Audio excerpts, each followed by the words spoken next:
Téma předávání rodinného majetku v České republice nebylo tématem, protože otcové zakladatelé své firmy vybudovali, založili a nyní po 25 letech přichází první éra předávání rodinného majetku. Ty zkušenosti tam nejsou, ale není třeba vymýšlet nic nového, je to standardizovaný proces, který v západní části Evropy je relativně běžný a existují na to postupy, jak vlastně to předání rodinné firmy nebo strukturování a řízení rodinného majetku udělat tak, aby majetek nezanikl. Toto je důležité v tom kontextu, že třeba řekněme velké procento, řekněme až 60-70% mezigeneračního transferu majetku na rodinné příslušníky se neuskuteční úspěšně. Prostě ta firma skončí, zanikne nebo se setká s významnými problémy. To je jedna stránka věci. Proto je potřeba se touto věcí zabývat už v brzkém stádiu a jak říkám já svým klientům, nikdy není brzo začít diskutovat o tom, co s vaší firmou, až tady nebudete, respektive až se vám nebude chtít pracovat na pozici manažera a budete se chtít stát regulérním vlastníkem.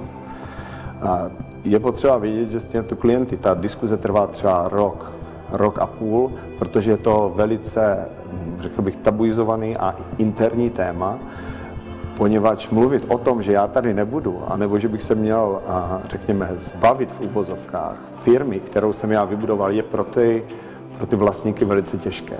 To je jedna stránka věci.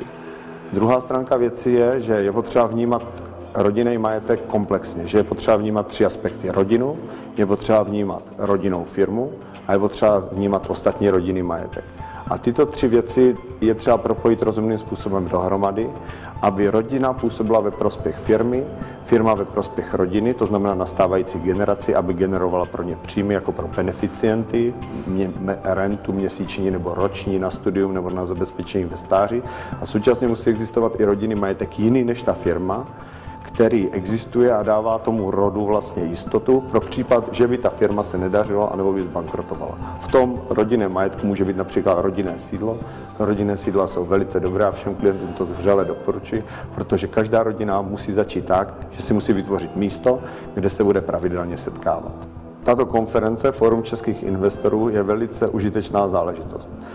Ze 2 titulů. Jak jsem říkal, rodina existuje rodinná firma a rodinný majetek a právě toto Fórum českých investorů pojednává o tom, jak nakládat s rodinným majetkem, tak, aby zůstala zachována jeho hodnota. Protože majetek v čase díky inflaci ztrácí na hodnotě a je potřeba ho přeměňovat, reinvestovat. Je potřeba přesunovat z nemovitostí do cenných papírů, z cenných papírů do měnových obchodů a podobně, aby vlastně ta hodnota toho rodinného majetku zůstala zachována. No a právě na tomto fóru se mají lidé možnost sejít, mají se vlastníci firem možnost sejít s asset managery a s experty, kteří se odborně zabývají investováním a uchováním vlastně hodnoty majetku a mohou vidět nejrůznější alternativy, které jsou jim k dispozici pro vlastně udržení hodnoty tohoto rodinného majetku. Ať už je to hotovost, nemovitost, ať už jsou to cenné papíry, ať už jsou to komodity, cenné kovy a tak dále.